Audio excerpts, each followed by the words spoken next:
कभी कभी कुछ यादें, कुछ खूबसूरत यादें कहीं ना कहीं जुड़ी होती हैं, और उन यादों का जिक्र हो जाए उम्र के किसी हिस्से में भी, तो इंसान को बहुत अपनायत और बहुत प्यार मिल जाता है।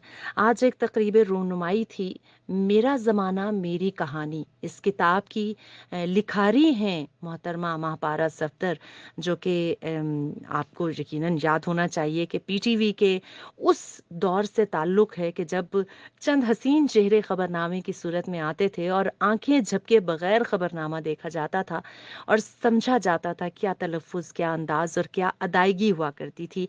आप सफदर हमदानी साहब की ज़ौजा भी हैं, जो कि मशहूर ब्रॉडकास्टर, सहाफ़ी, शायर और बड़े प्यारे इंसान हैं। आज उनकी तकरीब रूनुमाई में उन्होंने कहा कि मुझसे उस ज़माने में लोग बहुत अंधी मोहब्बत किया करते थे, तो जो मुझसे अंधी मोहब्बत करता है वो यहाँ पर इज़हार कर सकता है।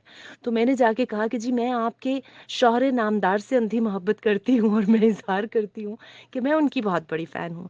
जिस खूबसूरती से, जिस लगन से वो हमारे लिए सरमाया है पाकिस्तान के लिए। यकीन कीजिए मुल्क से बाहर हैं, लेकिन वो सरमाया है, और हम आज भी उनके अंदाज़ को, उनके वालिद साहब को ट्रिब्यूट्स पेश किया करते हैं।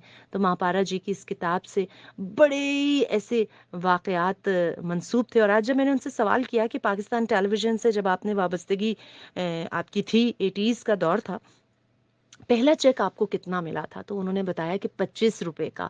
आज भी अगर वो 30 साल मुल्क से बाहर रहने के बाद, 30 साल पुरानी जो मेहनत है उसके 25 रुपए को याद रखे हुए हैं, तो सोचें कि वो आज किस मकाम पर हैं। सो हर चाहने वाला उनके बारे में और उनके अंदाज़ पर और उनके लिखत पर जो मोहब्बतों का इज़हार कर रहा था, वो यकीनन बड़ी बात है कि पाकिस्तान में, पाकिस्तानियों के दिलों में वो आज भी उसी तरह से ज़िंदा हैं। आज भी महापारा जी को याद किया जाता है उसी मोहब्बत से। तो ना सिर्फ़ उनको, बल्कि हमदानी साहब, आपको भी बहुत-बहुत मुबारक हो कि इतना बड़ा कारनामा आपने पाकिस्तान में एक भूचाल पैदा कर दिया है।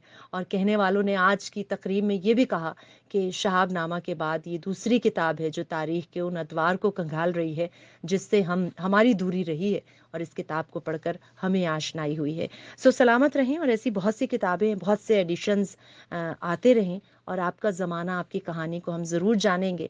आपसे भी कहेंगे कि फ़ुर्सत मिले तो अच्छी किताबें ज़रूर पढ़नी चाहिए, और इस किताब को भी ज़रूर पढ़िएगा। कल भी इस्लामाबाद के ग़ालिबन पीएनसीए में तकरीब रूनुमाई है, आपको भी अगर मौका मिले तो ज़रूर जाइएगा। बहरहाल जनाब, ये तो सिलसिला चलता रहता है, और ऐसे प्यारे लोग कहीं ना कहीं मिलते रहते हैं। और मेरे लिए भी बड़े ऑनर की बात थी कि वो पाकिस्तान टेलीविज़न की स्क्रीन पे देखी महापारा सफदर को, आज ओरिजिनली देखा तो पता चला कि मेकअप का कोई कमाल नहीं था, और हकीकत में वही खूबसूरती है, वही चेहरा है, वही अदाएं हैं, वही अंदाज है। सलामत रहे महापारा जी आप भी, और हमदानी साहब आप भी।